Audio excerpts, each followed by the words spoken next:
Marilah sama-sama kita membacakan umul kitab yang akan dipimpin oleh Al-Fadhil Ustaz untuk kita hadiahkan kepada baginda Rasulullah sallallahu alaihi wasallam, Sallallahu dari keluarga alaihi baginda, para wasallam. sahabat, para sadiqin, para syuhada, alim ulama, guru-guru kita, ada keluarga kita serta muslimin dan muslimat sama ada yang masih hidup ataupun yang telah kembali ke rahmatullah. Yasiril Fatihah.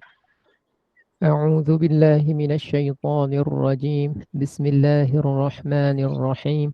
الحمد لله رب العالمين الرحمن الرحيم مالك يوم الدين إياك نعبد وإياك نستعين اهدنا الصراط المستقيم صراط الذين أنعمت عليهم غير المغضوب عليهم ولا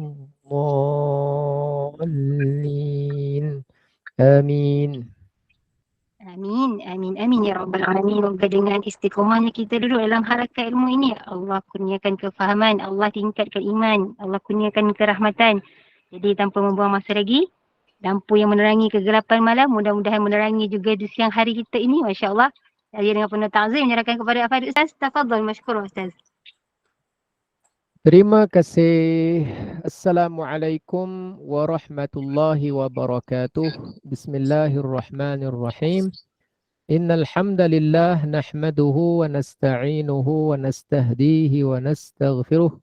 Wassalatu wassalamu ala habibina Rasulillah wa ala alihi wa sahbihi wa man walah. Allahumma faqihna fid din wa 'allimna at-ta'wil. Alhamdulillah. Hari ini kita di muka surat berapa? Hari tu last yang rahsia nama Nabi Muhammad kan? Yang akhir kat situ kan? Baik, hari ini muka surat berikutnya. 8 perkara luar biasa kan hari ini kan? 46. Ya, ya insyaAllah. Okey, cantik, cantik. Kita lihat berkata pengarang 8 perkara luar biasa. Kita sebut bahasa Arab khariqun lil'adah. Yang pertama, kita kena tahu ada perkara yang luar biasa yang menyalahi adat. Namanya ialah mu'jizat. Ejaan bahasa Arab dia itulah. Mim, Ain, Jim, Zai, Ta, Marbutah. Mu'jizat. Hanya dimiliki oleh Nabi, hanya dimiliki oleh Rasul seperti menghidupkan orang mati. Contohnya begitu. Atau air keluar dari celah-celah jari. Itu ada pada Nabi kita. Bulan terbelah dua. Itu mukjizat. Subhanallah. Laut terbelah dua. Mukjizat Nabi Musa. Subhanallah. Tongkat bertukar menjadi ular. Dan lain-lain mukjizat. Kenapa? Sebab dia adalah perkara yang aneh, luar biasa, menyalahi adat, tetapi dia berlaku pada seseorang yang mendakwa dirinya adalah seorang Nabi. Baik, kemudian yang kedua. Yang kedua disebut dengan nama Irhaus. Irhaus. Berlaku ni siapa ni? Terjadinya kat mana Irhaus ni? Terjadinya berlakunya kepada Nabi juga, tetapi ketika masih kecil. Makna masih kecil tu ialah sebelum menerima wahyu. Contohnya Nabi Isa boleh berkata-kata, boleh bercakap ketika baru sahaja dilahirkan. Dalam buaian, dalam pembaringan dia. Itu kita panggil dia apa? Oleh kerana ketika itu Nabi Isa belum diutus sebagai seorang Rasul, maka ada kalimah yang khas untuk benda itu. Untuk keanehan itu. Dipanggil apa tadi? Irhaus. Irhaus. Contohnya Nabi Muhammad dibedah dada semasa kecil. Dalam keadaan tak sakit, tak menangis, tak mengadu, tak ada apa-apa komplikasi, tak ada. Kerana dia diambil oleh Jibril alaihissalam dibedah. Benda tu aneh. Budak boleh bedah, tak payah bius, tak payah apa, tak payah ubat, tak payah apa. Tapi dalam keadaan dia tu selamat. Dalam keadaan tak ada kesan buruk, kesan jahit, kesan apa tak ada. Tapi betul dada dibedah. Namanya adalah Irhaus. Baik. Yang ketiga, jadi nombor 1, nombor 2 ni untuk Nabi-Nabi dan juga Rasul. Yang ketiga namanya ialah karamah. Namanya apa? Karamah. berlaku kepada hamba Allah yang soleh dan yang ahli ma'rifah. Ahli maknanya yang sangat mengetahui, ma'rifah maknanya ilmu mengenal Allah. Dia mahir, mendalam, menghayati, menjiwai ilmu mengenal Allah. Pada masa yang sama orang soleh. Lalu Allah berikan dia nama dia apa? Karamah. Orang Melayu panggil apa? Keramat. Orang KL sebut lembah keramat. Orang KL lah. Ha, contohnya. Ya, jadi itu nama dia karamah. Seperti Sayyidatina Maryam, ibu Nabi Isa dapat buah-buahan di mihrab. Ini ceritanya dalam Quran. Kan ada. Sebelum ni saya dah pernah cerita kan. Yang setiap kali apa Nabi Zakaria datang kepadanya, pasti dekat di sisi Sayyidatina Maryam tu ada yang namanya apa makanan. Ataupun kita sebut apa buah-buahan lah. Buah yang Di, bukan musim. buah yang bukan musim tu. Saya dah pernah cerita kan. Dah pernah tengok ayat dia kan. Dia punya apa. Kalau kita tengok pada ayat Quran ni. Dekat surah Ali Imran. Muka surat 54 ni. Dia ada tuliskan ayatnya. Kullama dakhala alaiha Zakaria al-mihrab. Setiap kali Nabi Zakaria masuk ke kawasan mihrab. Tempat Sayyidatina Maryam ibadah. Wajada, setiap kali dia akan mendapati indaha, di sisi Maryam ada rizqa, ada rezeki, buah-buahan. Qala, Nabi Zakaria mesti tanya, ya Maryamu, wahai Maryam, anna laki hadha, macam mana kamu boleh dapat benda ni, daripada mana dapat? Qalat, Sayyidatina Maryam berkata, huwa, benda ni, makanan ni semua min indillah. Ini semuanya datang direct daripada Allah. Itu maknanya gitulah. Itu nama dia apa tadi? Karamah. Kenapa kita panggil karamah? Kerana Sayyidatina Maryam bukan seorang Nabi, bukan seorang Rasul, tapi orang soleh. Contoh seterusnya. Sayyiduna Umar dapat melihat memberi arahan kepada tenteranya di medan perang Nahawan. Walaupun beliau sedang berada di atas mimbar dalam Masjid Nabawi, masjid di Madinah. Nah, itu nama dia. Sayyidina Umar tak pergi misi peperangan tu. Dia hantar sekumpulan tentera peperangan Nahawan. Tapi Sayyidina Umar tengah khutbah, tiba-tiba dia tengah khutbah dia jerit. Belakang bukit! Belakang bukit! Belakang bukit! Belakang! Tengah khutbah, tiba-tiba jerit belakang. Lepas tu sambung khutbah. Sahabat Nabi ni yang tengah dengar khutbah ni, kenapa pula belakang bukit, belakang bukit? Setelah dah habis solat, selang beberapa hari, rombongan yang berperang tu pun dah kembali selamat ke Madinah. Lalu rombongan yang pergi perang ni, dia tanya kepada kawan-kawan. Kawan-kawan, sahabat-sahabat, Sayyidina Umar masa kami pergi perang sana, dia ada kat sini tak? Ada. Dia ada kat sini, dia kat Madinah. Dia ketua, dia khalifah kat sini. Dia hanya hantar sepasukan saja. Kenapa? Kami masa pergi perang hari tu, kami dekat bukit tu, kami tak perasan ada musuh datang menyerang secara serangan hendap dari belakang bukit. Tiba-tiba kami dengar suara Sayyidina Umar beritahu. Belakang bukit, kami pun pusing belakang tengok, betul ada musuh yang sedang nak menyerang. Mujur kami perasan supaya kami tak kalah dalam pertempuran. Padahal Sayyidina Umar tak pergi perang. Sayyidina Umar ada dekat Madinah. Tapi jeritan dia sampai ke sana. Dia boleh nampak apa yang ada kat sana. Itu kan namanya perkara khariqun lil'adah. Benda yang luar biasa. Menyalahi adat. Yang mana dia masuk dalam kategori karamah. Dan yang lainlah seperti itu karamah para awliya. Awliya maknanya wali-wali Allah. Seperti Syekh Abdul Qadir Al-Jilani, Rabi'atul Adawiyah, Ibrahim bin Adham, Tok Kenali di tempat kita dah ramai lagi lah. Itu kita sebut karamah. Baik. Yang keempat, kita sebut i'anah ataupun ma'unah. Kita nombor satu tak ada. Minta maaf. Siapa mengaku ada mukjizat, bahaya. Boleh jadi murtad. Nombor dua, kita tak ada. Irhas. Kita tak ada. Itu hanya Nabi-Nabi Rasul. Nombor tiga, karamah. Ada sini yang ada karamah? Ustaz ni boleh tanya gitu kan. Mana Datuk ada Keramat dia. Datuk Keramat dia. ya Allah Rabbi. Saya ada Ustaz. Oh, awak ada. Macam mana karamah? Ada satu kali tu saya pergi surau. Saya semayang subuh. Saya datang awal. Saya tahajud apa semua. Sekali lepas subuh, saya keluar je. Dekat pintu tu ada, atas meja tu ada bungkusan nasi lemak. Jadi saya tak beli. Tapi tiba-tiba ada makanan. Tu bukan karamah. Itu AJK surau sediakan. Awak dah kenapa? Itu anggaplah sebagai namanya apa? Hidangan. Infak. Jadi karamah yang ni lain, bukan yang macam tu. Itu Rezeki, rezeki. kira-kira itu rezeki lah, rezeki. Ada orang dia kenapa kita hantar makanan ke surau masjid? Satu hadis Nabi riwayat Ibnu Hibban. Rasulullah bersabda, la tusahib illa mu'minan wa la ya'kul ta'amaka illa taqi.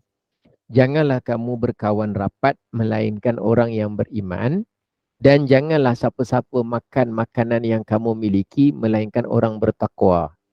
Jadi maksud kat sini bukan tak boleh kawan kalau orang tu dia tak beriman, Kristian, Buddha, Hindu, bukan tak boleh kawan. Tapi maknanya dalam nak memilih kawan rapat, afdalnya yang beriman, kawan rapat. Baik. Kemudian janganlah siapa-siapa makan makanan kamu melainkan orang bertakwa. Adakah maknanya kalau kita ada makanan banyak, lebih, kita kena bagi orang yang bertakwa saja? Tak. Dalam Quran ada dipuji, bagi orang kafir pun tak apa kalau lapar. Apa tu? Dalam Quran, wa yut'imuna at'ama ala hubbihi miskina wa yatima wa asira. Jadi walaupun tawanan perang yang kafir pun bagus kalau kita beri makan. Cuma hadis ini nak menceritakan dalam banyak-banyak orang kita beri makanan yang kita miliki, sebaik-baik yang kita beri adalah orang bertakwa. Jadi takwa kan di dada. Rasulullah tunjuk sini, takwa hahuna, takwa hahuna. Jadi kan kita kan tak tahu takwa orang. Jadi macam mana kita nak letak prasangka baik orang takwa? Ceritanya ke masjid lah.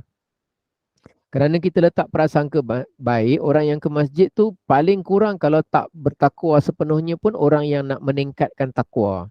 Jadi kita pun ada makanan duit lebih sikit, kita hantar ke masjid bungkusan makanan. Mudah-mudahan yang makan makanan yang kita miliki asalnya itu adalah orang yang bertakwa. Itu yang hantar cerita masjid surau tu. Jadi kalau kita hantar masjid surau tu, kita niatlah untuk beramal dengan hadis Nabi tadi. Apa hadisnya? Janganlah janganlah sesiapa makan makanan yang kamu miliki melainkan orang bertakwa. Dengan makna yang paling afdal kita berikan kepada orang bertakwa. Itu contohnya lah. Kemudian ma'unah, ni nombor 4 pula. Benda pelik juga. Aneh sikit lah. Berlaku kepada orang awam, orang biasa tapi orang soleh. Orang soleh. Dalam keadaan ditimpa sesuatu musibah, ditimpa sesuatu darurat untuk Allah memuliakan mereka. Contohnya, hanya dia seorang sahaja yang terselamat daripada tragedi pesawat terhempas dan lain-lain. Contoh. Hari tu kan ada yang sekeluarga meninggal tu tahu. Yang aksiden teruk tu. Dahsyat, keretanya sampai tu kan, satu keluarga, suami, isteri, anak kan. Dalam banyak-banyak yang aksiden tu kan seorang selamat. Katanya sekarang ni alhamdulillah dalam keadaan yang semakin pulih dan ni. Jadi kalau katalah contoh, kita boleh letak prasangka baik ya. Budaknya akhlak baik, pengajar pelajaran dia pun baik. Dia punya peribadi pun baik. Kemudian dalam kemalangan tu dari segi keadaan kereta kita katakan bahawa dari segi pemerhatian mungkin saja semua meninggal lah kalau macam ni punya hancur. Tiba-tiba dia seorang selamat. Kita boleh sebut itu mudah-mudahan salah satu bentuk ma'unah. Sebab kita tengok kalau dalam keadaan kemalangan macam ni dengan kereta kemek macam ni, kemungkinan saja kita punya jangkaan semua meninggal. Rupanya seorang selamat hidup. Ma'unah lah kita boleh sebut lah itu. Yang kelima apa? Istidraj. Iaitu apa? Berlaku kepada orang kafir, orang fasik. Sesuai dengan apa yang mereka inginkan. Yang akhirnya mereka itu semakin jauh dari rahmat Allah. Bahkan dibinasakan oleh Allah akhirnya seperti kekuasaan dan kelebihan yang dimiliki oleh Firaun. Yang akhirnya menyebabkan dia lupa diri. Ginilah. Firaun kan banyak kelebihan. banyak dia punya apa kita sebut dia punya kemampuan, banyak dia punya kekuatan, keupayaan. Tapi semakin dia jahat, Allah beri lagi, beri lagi, beri lagi sehingga dia boleh buat macam-macam. Termasuk juga mentadbir urusan sihir dan sebagainya. Tapi kita tak panggil dia punya luar biasa tu sebagai karamah, bukan. Tapi kita sebut sebagai istidraj. Atau ada orang Islam yang ahli maksiat, makin jahat tapi pelik, makin jahat makin kaya, makin scam orang, makin orang cakap dia pemurah. Kerana ada sekarang satu budaya scammer ialah setelah mereka scam orang, mereka itu beri sedekah, viralkan video, tolong orang. Jadi orang tak tahu kerja dia apa. Sudah jadi ada satu jenis jenayah. Saya tak kata ada. Sudah jadi satu jenis jenayah. Sebab semalam saya ada sebuah bual sikit dengan kawan-kawan saya yang mana dia anggota polis lah. Jadi dia ada pangkat tertentu lah. Jadi perkara bukanlah kerana dia punya maklumat, bukan. Tapi dia ceritakan sekarang sudah menjadi perhatian kepada oleh polis budaya tu. Dia scam. Kemudian scam tu dilakukan oleh pihak lain, dia sebagai pendana atau orang yang kira macam pemeras ugut tapi setelah duit dipindahkan berapa-berapa kali, jadi yang kaya dia, tapi bila dia buat video viral ke apa ke, buat video ke live ke apa ke, dia tunjuk, dia berikan bantuan. Supaya orang akan melihat, baiklah, baguslah, tengoklah ni orang ni. Tapi orang tak mengetahui sumber ni dari mana. Polis adalah dia punya rekod-rekod dia. Jadi untuk kita memuji seseorang berlebihan pun tak perlu. Kita bersangka buruk mengesyak seseorang pun tak perlu. Untuk kita lah. Sebab kita tak tahu. Jadi kita jangan terburu-buru. Nampak ada orang ni tolong ni kita, pertolongan tu bagus. Tapi orang itu bagus tak bagus kita tak tahu. Tapi kan bagus tak dia tolong orang. Pertolongan dia bagus. Orang dia saya tak tahu. Saya selalu jawab gitulah. Pertolongan tu bagus. Orang susah. Tapi orang yang menolong tu saya tak kenal. Tak kenal. Tapi kan dia bagus tak? Ya kalau awak kenal, awak kata bagus, ya bagus. Tapi jangan paksa saya cakap dia bagus. Saya tak tahu. Jadi sederhana saja. Kita memang tak tahu. Tak tahu.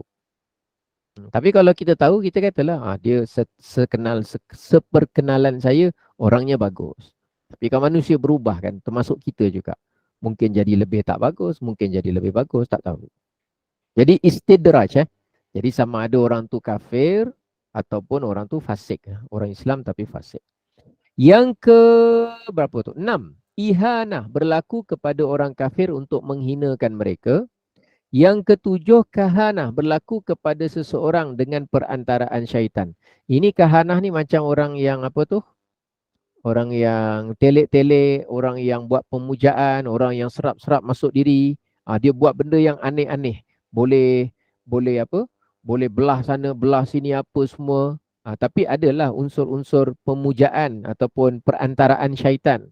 Mungkin syaitan tutupkan atau jin tutupkan pandangan sehingga kita nampak benda yang pelik-pelik. Ihanah tu berlaku kepada orang kafir tu kalau kita tengok tiba-tiba gunung terangkat. Tiba-tiba, tapi berlaku pada umat-umat dululah. Gunung tercabut, terangkat, terapung-apung ke atas. Pelik lah tu. Adakah itu sihir? Tak ada sihir siapa-siapa pun. Adakah itu mukjizat?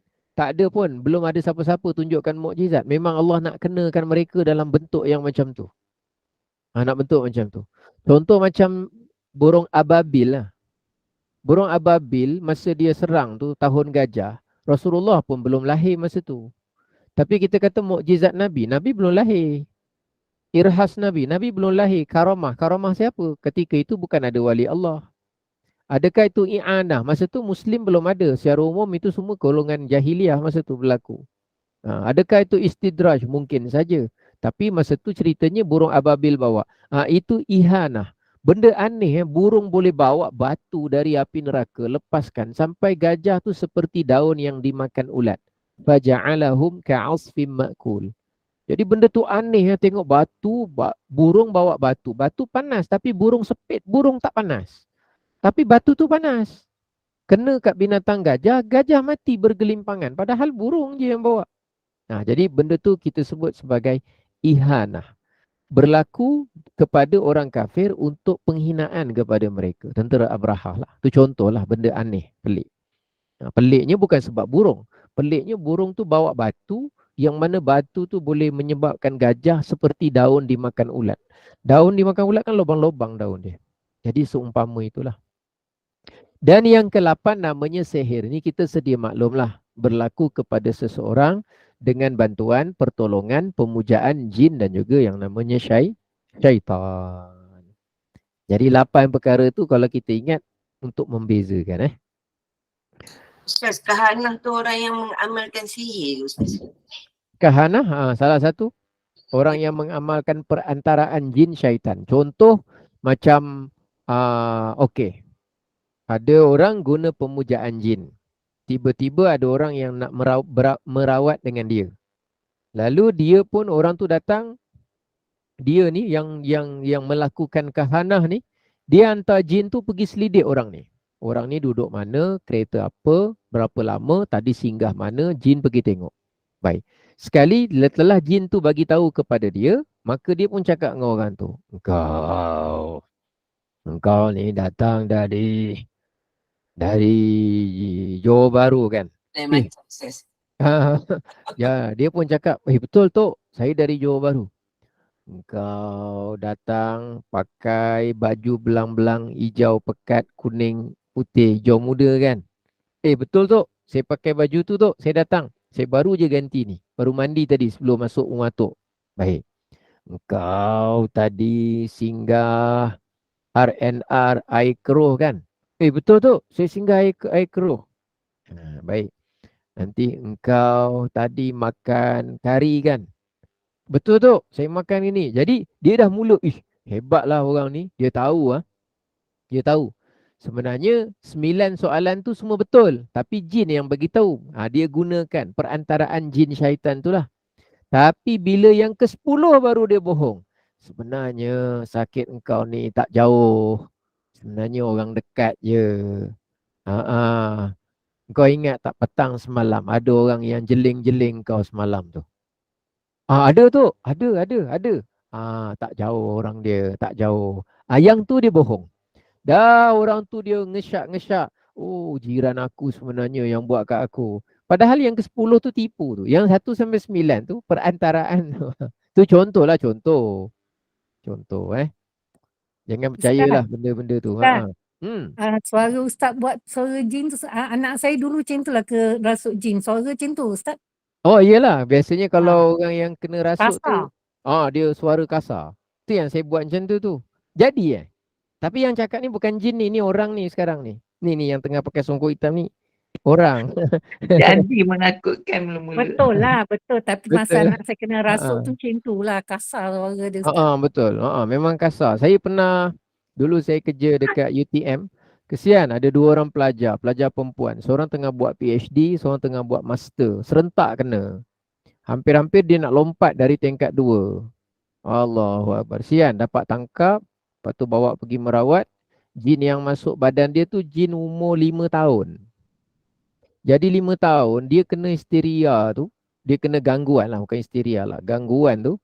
Dia duduk dekat satu sudut dekat bilik tu sambil isap jari. Isap jari macam budak-budak. Macam budak. Jin mungkin umur dia 1000 tahun. Jadi kalau 5 tahun tu anggap 5 bulan lah. Jadi dia macam budak guling-guling. Aduhai. Bayangkan satu orang wanita tengah buat PhD, umur dah berapa, tapi guling-guling macam budak isap jari duduk kat satu sudut dinding. Jadi dia pun tak boleh nak kawal lah diri dia. Tu yang keluar suara macam-macam tu. Contohlah. Tapi saya tak pandai lah. Untuk rawat-rawat tu yang rasuk-rasuk tu saya tak pandai. Cuma masa tu sebab tanggungjawab tu bawa pelajar tu merawat kan. Nak cerita. Nauzubillah lah. Ustaz, nak tanya Ustaz. Waalaikumsalam. Ya. Kalau anda kata ada setengah-setengah je lah. Kalau macam pergi syifa, kalau pergi syifa kan dia kata amalkan ayat Quran, baca surah ni, insyaAllah baik. Tapi kadang kalau kita dah tahu, kita tak tahulah sama ada orang tu perubatan itu menggunakan jin ke apa, tapi kita nak pergi dengan dia sekadar nak tengok penyakit kita apa punca dia, apa tu datang daripada mana ke. Boleh ke Ustaz kalau macam gitu Ustaz? Kalau masa Ustaz cakap tadi macam dia kata nanti macam orang ni yang anu awak macam tu, hukum ni apa Ustaz kalau kita pergi juga dekat orang yang macam tu Ustaz? Pergi untuk macam kata menelek ke apa tu? Hukum dia berdosa ke Ustaz? Kalau perawat yang baik, saya tak pandai sangat merawat dan saya tak tahu dia punya aturan-aturan dengan dunia rawatan ni, saya tak tahu.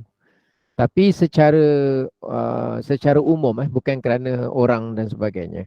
Kalau satu orang yang merawat tu orang yang soleh, dia tidak mungkin saja memperpanjangkan kejahatan sesiapa terhadap orang itu. Memadai hanya merawat orang itu saja. Lagi bagus pendekatan yang macam tu. Contohlah, kalaupun dia tahu. Kalau dia tak tahu, dia cakap dia tahu tu lebih berbahaya. Dikira sebagai fitnah, menuduh dan berprasangka. Tapi kalau dia tahu, selama mana tak ada bukti jelas. Kan sihir ni kan tak boleh nak dibuktikan secara nyata kan. Dan dalam Islam sihir ni dia tidak ada hukuman hudud. Maknanya serahkan kepada Allah, nanti di akhirat dia akan dihukum. Atau kalau ada orang sihir sampai membunuh orang, tapi tak boleh nak dibuktikan. Kalau pakai pisau kan ada hukum qisas. Kalau pakai peluru, pakai senapang kan, kalau cukup syarat boleh dibalas bunuh. Tapi kalau sihir kan kita susah nak buktikan. Maka memang kita serah kepada Allah untuk ditentukan nanti dekat akhirat. Macam mana balasan terhadap orang yang melakukan sihir tapi sampai kepada bunuh lah. Sama ada sihir racun ke, sihir busung perut sampai menderita ke, sampai apa ke yang menyebabkan kematian. Tapi saya lebih suka kalau saya bukan kata mesti gitu. Seorang perawat tu ataupun orang yang meruqyah ke, dia tidak membawa pesakit itu kepada memusuhi siapa orang yang buat jika ada orang yang buat. Tapi lebih fokus kepada bagaimana dia untuk merawati diri dia sendiri. Tentang orang buat tu kita tak boleh nak, sebab kita tak tahu nak buktikan macam mana. Tapi mungkin kalau dia tahu sekalipun lebih cantik dia tak perlu beritahu. Sebab orang yang mengetahui kalau seseorang itu melakukan benda buruk kepada dia kan pasti nanti jadi pergaduhan atau dendam. Atau syaitan akan masuk untuk meneruskan permusuhan sesama anak Adam. Dan bendanya tak bermanfaat apa pun. Lebih baik macam itulah. Kalau punca sakit disihir boleh. Kalau punca sakit orangnya kan tak terbukti kan. Macam mana kita nak kata orang? Macam mana kita nak mendakwa yang kita cukup tahu? Kecuali kalau orang yang memang dekatnya lah, dia memiliki satu ilmu yang dia boleh tahu secara jelas. Wallahualam. Walau bagaimanapun kalau dia tidak menuding kepada mana pihak tu lebih baik lah. Supaya orang yang sakit ni fokus pada merawat sakitnya sahaja. Wallahualam. Ustaz, saya ada satu soalan Ustaz. Tadi merujuk kepada perkara yang nombor 5 tu, fasik, istidraj untuk orang fasik kan. Ustaz boleh terang sikit tak apa sebenar-benarnya yang dimaksudkan dengan fasik? Kerana saya pernah terdengar orang-orang fasik tidak boleh mewalikan pernikahan anaknya. So apa dia sebenarnya yang didefinisikan sebagai fasik itu? Baik. Dia ada definisi umum, ada definisi khusus. Definisi umum begini, orang yang fasik ialah orang yang melakukan dosa. Itu disebut fasik. Baik. Kadang dalam Quran, orang kafir dipanggil fasik. Iaitu, wallahu la yahdil qaumal fasikin. Sesungguhnya Allah tidak memberikan petunjuk kepada orang yang fasik. Tapi fasik kat situ kan asalnya orang yang melakukan dosa. Tapi dosa yang dimaksudkan kat situ ayat tu kekufuran, kesyirikan. Tapi pada masa yang sama, fasik ini juga boleh diguna secara khusus kepada orang yang Islam tapi berterusan melakukan dosa besar tanpa bertaubat. Kita panggil fasik juga. Jadi makna umum dia apa? Orang yang melakukan dosa secara berterusan. Makna khusus dia apa? Si kafir yang melakukan dosa berterusan, iaitu dosa kufur, syirik, murtad. Atau si Muslim yang melakukan dosa secara berterusan. Seperti minum arak, meninggalkan solat, tidak menunaikan zakat. Seperti melakukan dosa-dosa besar yang lain. Berzina dan sebagainya. Jadi kalau yang sebagai wali itu, bila disebut bukan, jangan orang fasik, dia merujuk kepada makna khusus yang kedua, iaitu orang Islam tapi diketahui, dikenali, melazimi, mengekalkan dosa besar tanpa bertaubat dari dosa tersebut. Contohnya dia tu terkenal memang jenis tak semayang, atau terkenal memang jenis apa lagi, tak pernah bayar zakat, atau terkenal sebagai orang scammer, pencuri. Orang tahu dia pencuri, maka janganlah diambil dia sebagai saksi tadi itulah, sebagai contoh lah. Tu fasik yang dimaksudkan. Jadi tengok konteks apalah yang disebutkan. Sama juga dengan zalim. Zalim tu asal maknanya meletakkan sesuatu tidak pada tempatnya. Dalam Quran, kita ni patutnya meletakkan diri kita pada tempatnya. Diri kita hamba. Jadi letak pada tempatnya maknanya letaklah diri kita sebagai hamba. Hamba kerjanya ngikut saja. Jangan soal banyak, jangan pertikai banyak, jangan banyak sangat cadangan lain. Apa yang Allah suruh itu saja. Itu letak pada tempatnya. Tapi bila tak meletak pada tempatnya, ketika Allah suruh A, kita buat B, kita langgar. Allah kata jangan C, kita buat C secara khusus. Jadi disebut sebagai meletak diri bukan pada tempat hamba. Kita letak pada golongan orang yang berlawanan dengan hamba. Lalu disebut sebagai zalim. Daripada zalim itu dikembangkan makna yang lebih khusus, iaitu orang yang melakukan dosa. Jadi asalnya maknanya meletak sesuatu bukan pada tempatnya, dan paling dalam banyak-banyak meletak sesuatu bukan pada tempatnya, yang paling buruk sekali ialah melakukan dosa. Sebab tidak meletakkan diri sebagai hamba pada tempat yang sepatutnya memperhambakan diri kepada Tuhan. Kalau kita letak benda lain tu masih kezaliman kecil. Contohnya kita, budak tu kecil, kita pakaikan baju saiz L. Zalim lah, tak meletakkan sesuatu pada tempatnya, tapi tak sampai kepada dosa. Kerana kita tidak melanggar border kehambaan diri kepada Allah. Tapi bila dah buat dosa, namanya zalim. Jadi zalim itu asal makna dia umum, tapi boleh makna khusus. Tengok, kadang ada orang kafir zalim. Contohnya Fir'aun, dah lah kafir kemudian zalim. Kenapa? Sebab dia tak meletakkan diri dia sebagai hamba Allah yang sebenarnya, ingkar sekafirnya. Jadi selain dipanggil fasik kerana pendosa, dipanggil juga zalim kerana tidak meletak sesuatu. Tidak meletak sesuatu yang dimaksudkan ialah tidak meletakkan dirinya dalam posisi seorang hamba yang sepatutnya tunduk kepada Allah. Jadi takrifan-takrifan tu biasalah nanti dalam dalam sebahagian ayat Quran, hadis Nabi tu biasanya merujuk kepada dua keadaan itu. Baik. Assalamualaikum Ustaz. Salam, ya. Tanya.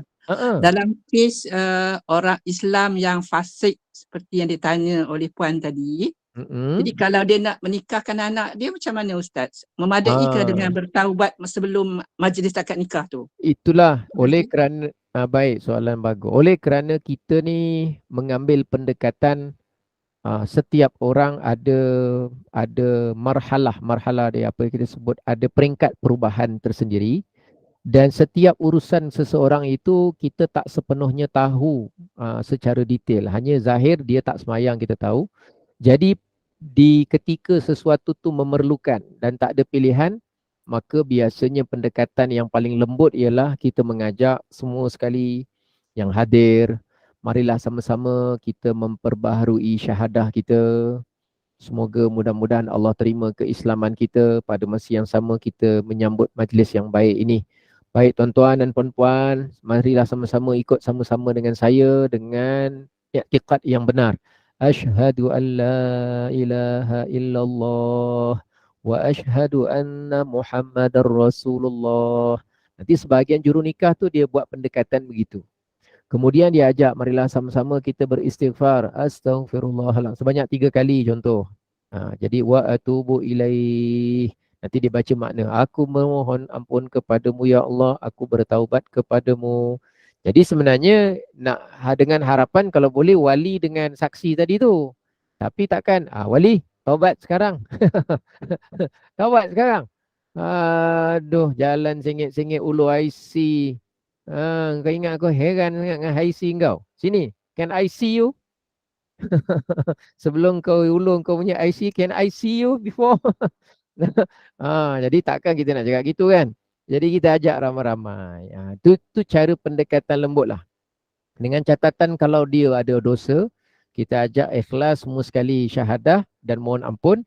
Semoga Allah ampunkan dosa dia dan lebih daripada itu wallahualam. Itu kira mana pendekatan. Tapi yang lebih bagus pilih orang sama. Yang lebih bagus memang pilih orang yang soleh lah. Tapi ada orang kadang dia pilih orang yang soleh, dia sibuk saksi untuk anak dia nak soleh. Anak dia tu dia tak sibuk soleh, tertoncet-toncet dengan pakai entah apa-apa masa nikah. Dia nak saksi, saksi. Ada sebahagian orang saya pernah jumpa gitu. Kita kalau boleh nak saksi yang orang soleh lah. Yang saksi soleh tu cuma untuk 5 minit akad nikah aja. Anak engkau tu tak berapa soleh, kau tak sibuk. Contohlah. Pun satu hal juga. Tapi cara dia ambil berat tentang itu sudah bagus. Sudah bagus. Jadi kita ambil sisi yang positif lah. Tapi dia menikahkan anak dia tu sah nikah tu Ustaz. Kalau dia tu bukan orang apa tu? Dia orang apa? Dia tak beragama lah maknanya kan? Dia menikahkan anak dia tu okey. Nikah, kewalian dia nikah boleh. Boleh. Kalau dia memang wali tak ada masalah. Wali mujibir. Tapi itulah cara dia, kita galakkan dia bertaubat. Contoh kadang bapak dia nakal ke apa kan. Dan kalau nakal sangat lah, ataupun teruk sangat lah, ataupun hisap dadah, biasanya lebih selamat dia orang serahkan kepada wali hakim.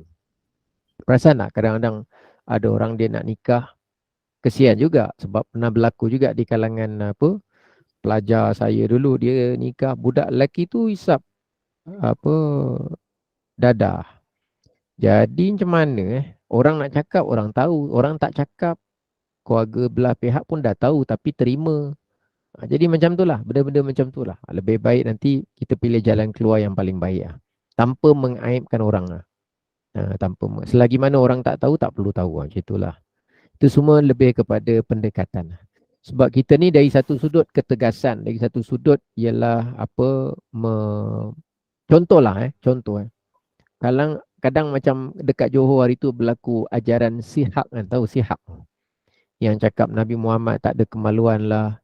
Nabi Muhammad tu sebenarnya Allah lah. Tahu ajaran Sihak tu? Yang dia viral lah dekat Tahu Ustaz. Dekat internet tu kan.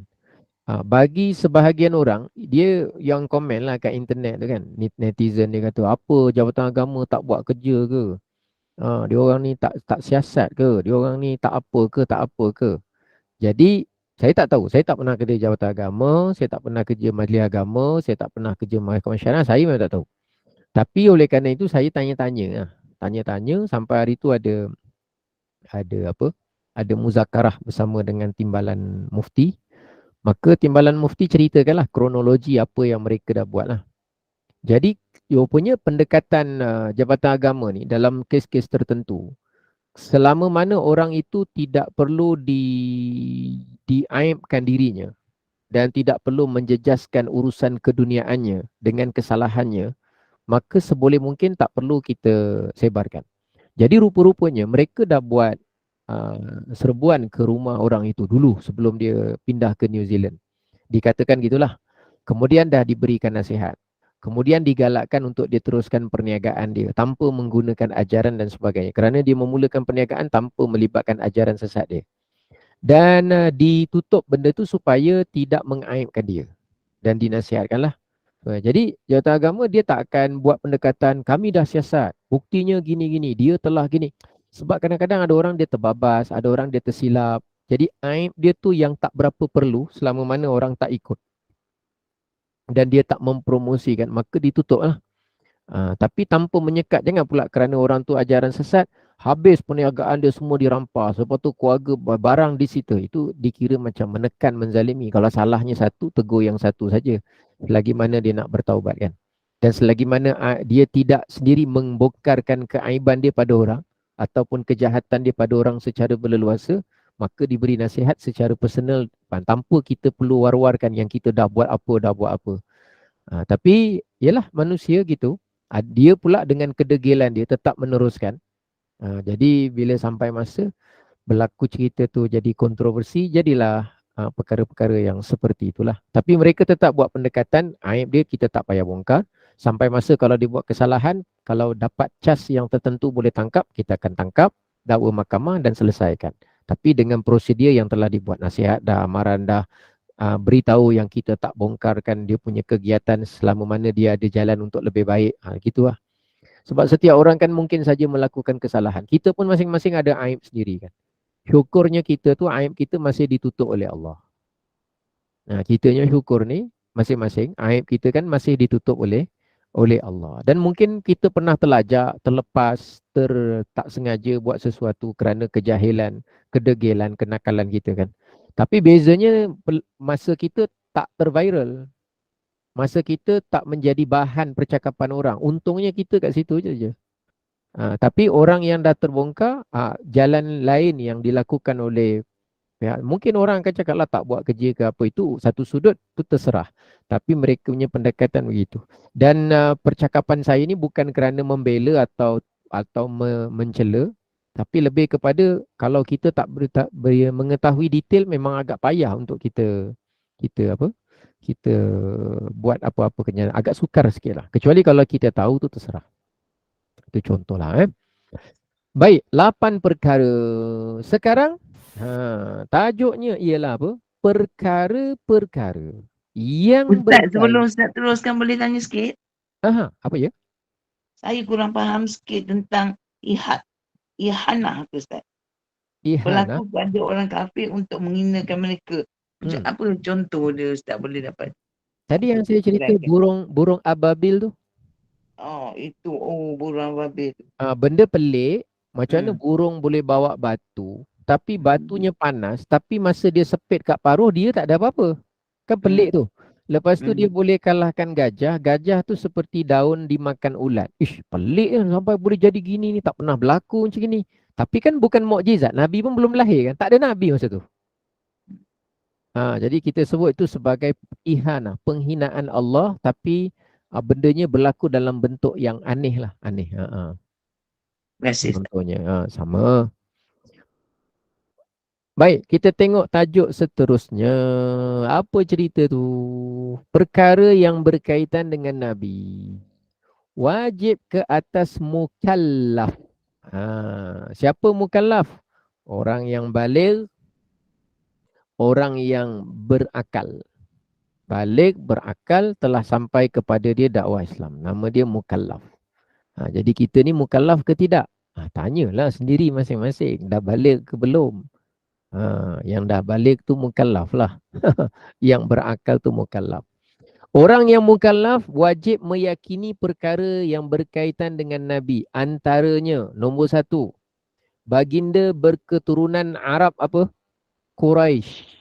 Itu nama suku kaum Quraisy. Baginda berkulit putih kemerah-merahan. Itu jenis kulit Nabi. Kulitnya cerah, putih kemerah-merahan. Baginda adalah penutup kepada sekalian Nabi-Nabi dan Rasul. Maknanya selepas daripada Nabi Muhammad, memang tidak lagi ada Nabi dan tidak lagi ada Rasul. Tak ada lagi. Kalau ada, itu bukan kerana dia selepas Nabi Muhammad. Hanya kerana umurnya dipanjangkan, pada masa yang sama dia tu turun dari langit kerana menyambung urusan perintah Allah. Itu saja. Tapi dia dikira sebagai sebelum Nabi Muhammad. Kerana zamannya, kerana kelahirannya, kerana kaumnya. Besok. Itu namanya Nabi Isa. Yang keempat, baginda dilahirkan di Makkah, dilantik. Maknanya diutus menjadi Nabi Rasul di sana ketika di Makkah. Yang kelima, baginda berhijrah ke Madinah, wafat di Madinah serta dimakamkan di sana. Jadi Rasulullah pernah bersabda, semua Nabi dimakamkan di tempat di mana dia meninggal. Jadi masa Rasulullah wafat, maka para sahabat sepakat menguburkan ataupun menyemadikan Rasulullah tu di tempat dia meninggal. Dia meninggal dalam rumah Sayyidatina Aisyah, maka dalam rumah tu juga dan dalam bilik tu jugalah dikuburkan. Kemudian syariat Nabi menghapuskan syariat-syariat Rasul sebelumnya. Jadi tak kira orang tu orang Yahudi yang pernah mengikut ajaran sebahagian dari Taurat atau orang Nasrani yang pernah mengikut sebahagian daripada ajaran dari kitab Injil sebagai contoh di zaman Nabi, maka bila turun saja Al-Quran, automatik mereka sudah tidak boleh lagi mengamal dengan ajaran dalam Taurat. Tapi mereka masih tetap wajib beriman bahawa Taurat adalah wahyu yang benar kepada Nabi Musa. Sama macam kita. Tapi untuk beramal dan percaya, dia kena ikut beramal dan percaya dengan Al-Quran. Tapi dia keturunan Yahudi, tak kira keturunan apa. Bermula daripada Rasulullah diutus sampailah kepada yang namanya hari kiamat. Baik, kemudian yang seterusnya syariat baginda akan terus kekal sampailah kepada hari kiamat. Syariat Rasulullah ni berkekalan sampailah hari kiamat. Jadi umat terdahulu tu kalau mereka tu Nabi diutuskan biasanya pada kaum tertentu, pada negeri tertentu, kawasan tertentu, tempat tertentu. Jadi kaum yang lain yang tak diutuskan, kalau tak ada, tak ada. Tak ada. Dan kalau ada diutuskan sekali lah. Kalau di negeri itulah. Siapa-siapa yang dalam lingkungan negeri itu. Dan saya pun tak tahu secara spesifik negeri Nabi Musa berapa luas. Lepas tu negeri Nabi Isa berapa luas yang dia diwajibkan. Tak tahu. Secara spesifik khusus berapa meter, berapa lama, berapa orang, berapa jenis, berapa umur. Secara spesifik saya tak tahu. Tapi yang saya tahu ialah mereka tu diutus kadang-kadang kepada kaum tertentu dan kadang-kadang dalam kawasan negeri tertentu. Contohnya macam Nabi Musa. Nabi Musa tu diutuskan untuk kaum dan negeri tertentu. Kaumnya Bani Israel, negerinya ketika itu Mesir. Jadi walaupun bangsa Fir'aun ni dengan dia punya pengikut-pengikutnya bukan bangsa Bani Israel, tapi mereka berada di negeri tempat di mana Nabi Musa diutuskan. Maka mereka wajib beriman lah. Dan kemudian bila Nabi Musa dia bergerak ke negeri Madian, di negeri Madian, masa tu dia belum jadi Nabi, belum diutus lagi, maka di negeri Madian sudah ada Nabi yang lain yang dipertanggungjawabkan dan diutuskan untuk berdakwah dan menyampaikan wahyu Allah di sana. Iaitu namanya Nabi Shu'aib. Wa ila Madyana akhahum Shu'aiba. Dan kepada kaum penduduk Madian. Madian asal nama orang. Kemudian jadi zuriat keturunan, lalu dia menunduki penempatan. Dia dah jadi macam komuniti besar. Daripada komuniti besar tu membentuk negara, membentuk wilayah, membentuk negeri.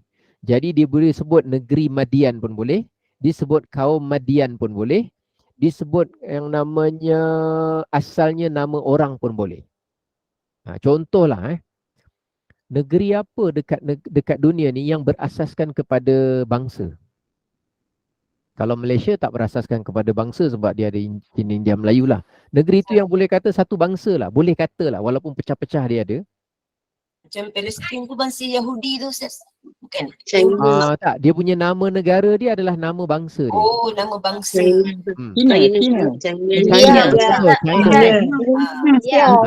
China kan, contoh kan. Dia asalnya bangsa, tapi bila dia membentuk wilayah, komuniti besar, akhirnya nama negara jadi. Jadi kalau orang cakap China tu nama bangsa ke nama negara? Nama negara pun ya, kerana terbentuk negara. Nama bangsa pun ya, sebab dia adalah bangsa daripada tanah besar China. Mungkin macam tu lah. Jadi kaum tu kadang-kadang dia ada nama, dia asalnya nama orang, individu. Lepas tu dia ada anak, ada cucu, ada cicit, ada bawah lagi apa? Cicak. Bukan cicak lah, piut ke apa lah, cicak. Ada bawah lagi kan.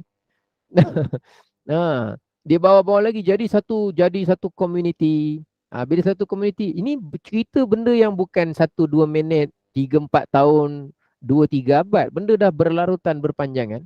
Jadi itulah jadi terbentuknya selalu je macam tu. Jadi diutus seorang Rasul ke situ. Bila diutus ke orang Rasul, maka mereka berdakwah di tempat itu berdasarkan. Tapi kalau orang tanya terfikir, kalau gitu Madian tu dia kena dakwah pada setiap orang yang berketurunan Madian saja ke, atau negeri ke, atau keluar negeri dah tak payah ke? Secara khusus tu tak tahu. Hanya saja ada dia punya pengkhususan dia ataupun sempadan dia. Berbeza sikit dengan Nabi kita SAW. Dia punya syariat berkekalan. Itu saya nak tekankan tu. Berkekalan sampai kiamat. Maknanya apa tahu? Setelah Rasulullah wafat, dalam umat Nabi Muhammad ni ada yang namanya generasi penerus, pewaris, penyambung yang disebut sebagai ulama. Kerana ada generasi pewaris, penerus dan penyambung inilah dia menjadi salah satu daripada hikmah kenapa syariat Nabi itu adalah syariat yang kekal sampai hari kiamat. Itu satu. Yang kedua, dengan adanya satu perkara mukjizat yang dikekalkan, iaitu Al-Quranul Karim. Nabi yang lain, dia punya kitab bukan mukjizat. Dia punya kitab adalah wahyu yang benar, tapi bukan mukjizat. Contoh kitab Taurat. Dia kitab yang benar, wahyu yang benar, tapi bukan mukjizat. Sebab tu dia boleh diubah, dipadam, ditambah, dibuang, dihilangkan, boleh dibuat. Walaupun benda tu salah buat, tapi boleh maknanya bukan dibenarkan. Boleh tu maknanya ada orang yang berkemampuan secara jahat melakukan benda itu. Sebab dia bukan mukjizat. Mukjizat ni dia mengalahkan dan tak boleh dikalahkan. Tapi Quran berbeza. Al-Quran ini wahyu yang benar kepada Nabi yang benar, tapi dia adalah salah satu dari mukjizat. Bila mukjizat, sifat dia mengalahkan. Sebab tu tak ada orang yang boleh ubah ayat, buang huruf, padam, tak ada boleh. Memang tak akan boleh, sampai bila-bila pun tak akan boleh. Kerana memang dia Allah telah tentukan bahawa dia adalah mukjizat. Dan kerana asbab daripada ada mukjizat yang kekal itulah, maka kekalnya syariat Nabi dibekalkan dengan para ulama yang pewarisnya tu, maka kekallah syariat tu sampai ke hari kiamat. Macam tu itu benda yang kita tahu tentang Nabi. Tentang Nabi. Kemudian pengarang tambah lagi, hendaklah juga mukallaf itu tahu tentang perkara lain juga berkaitan Nabi, seperti kita tengok tu. Yang pertama, nasab baginda. Nasab tu maknanya apa? Keturunan Nasab tu kita sebut apa? Keturunan Nabi Muhammad bin Abdullah bin Abdul Muttalib. Lepas tu bin apa tu? Bin Hashim. Bin Hashim. Hari tu saya dah pernah send kan satu lagu. Dah hafal belum? Yang Tengku Zulkarnain tu. Belum. Belum. Bukan Tengku Zulkarnain, tapi tentang Nabi, tentang ada. nama Nabi. Ada kan? Yang Ustaz share Tengku Zulkarnain tu. Yang Ya ke? Oh, ada yang lain saya tak. Yang Nabi tak ada. Keturunan Nabi. Huwa Muhammad ibn Abdillah ibni Abdil Muttalib. Tak ada? Tak ada Ustaz. Kenapa tak cari sendiri? Ustaz suruh kita cari hari tu kan tak silap. Ustaz ingat dekat mana je Ustaz. Tak apa tak. Abni Manaf ibni Qusay ibni Kilab ibni Murrah ibni Ka'ab ibni Lu'ay bin Ghalib ibni Fihir ibni Malik ibni Nudar ibni Kinana ibni Khuzaimah ibni Mudrika ibni Ilyas ibni Mudar ibni Nizar ibni Ma'ad ibni Adnan sampai keturunan 20. Jadi saya share lah. Mana nak cari ni sekejap ni. Anak saya suruh hafal jadi senang. Pergi sekolah tu naik kereta, main sini. Satu round dulu. Tak apa, tak ada. Sampai berapa Ustaz? Sampai 20, sampai Adnan. Masya-Allah. Baik. Sampai Adnan. Nampak tak ni? Kita try dulu. Dengar sekali dulu. 22 Sampai Adnan kira okey lah.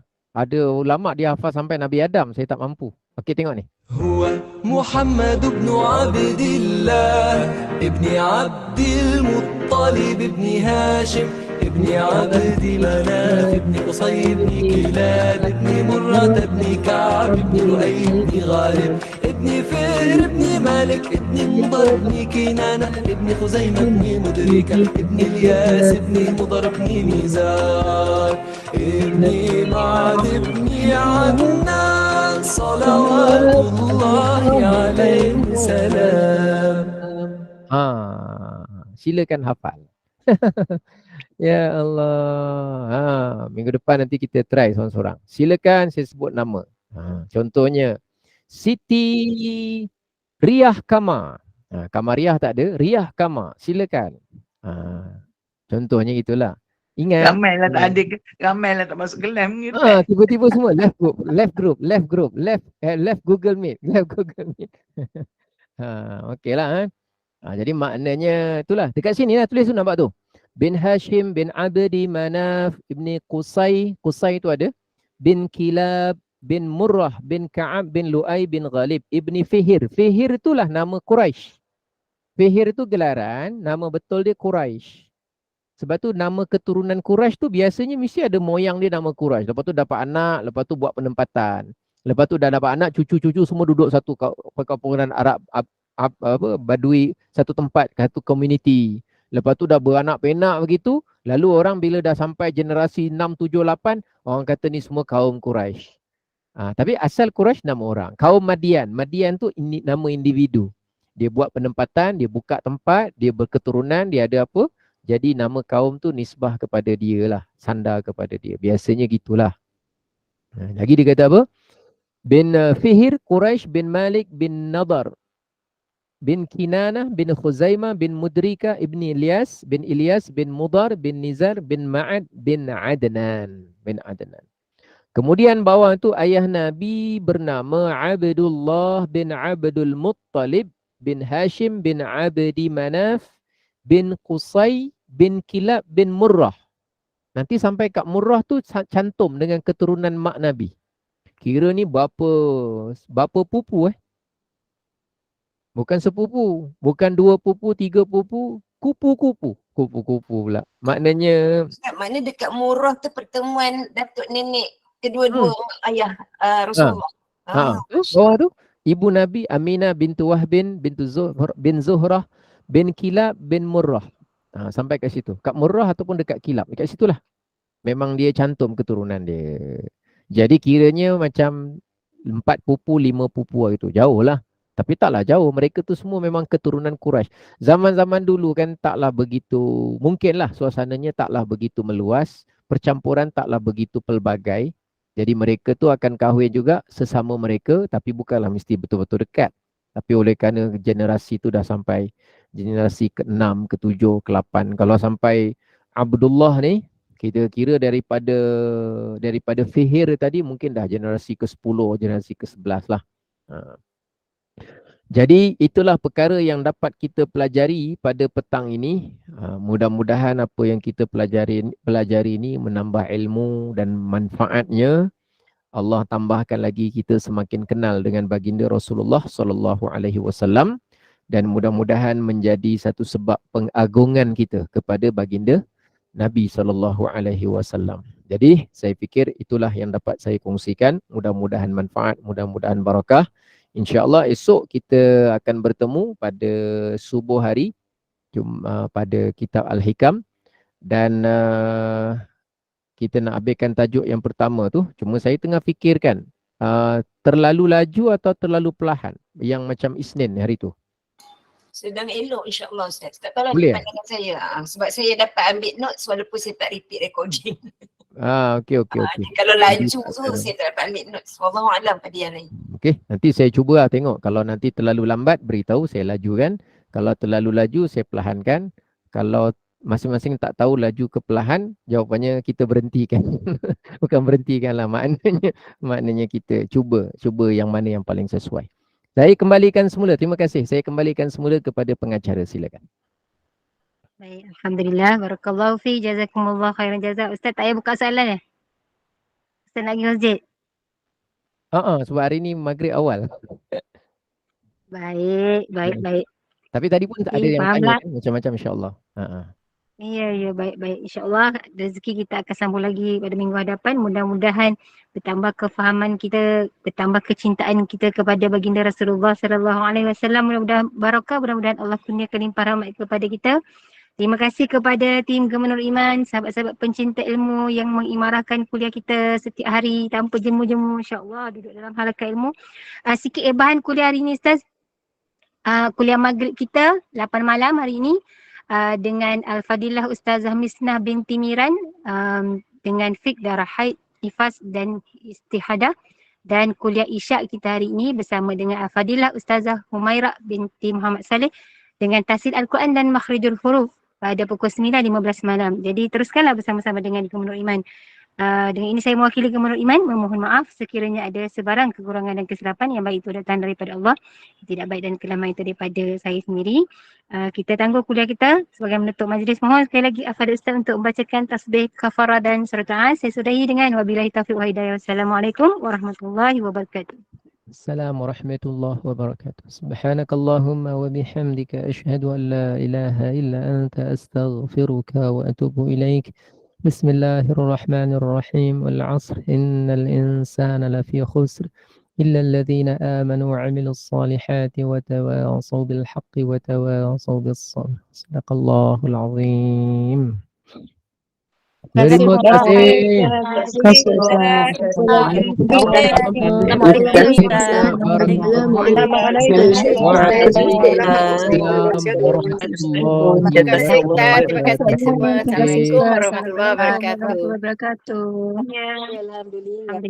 Terima kasih para ini. Assalamualaikum.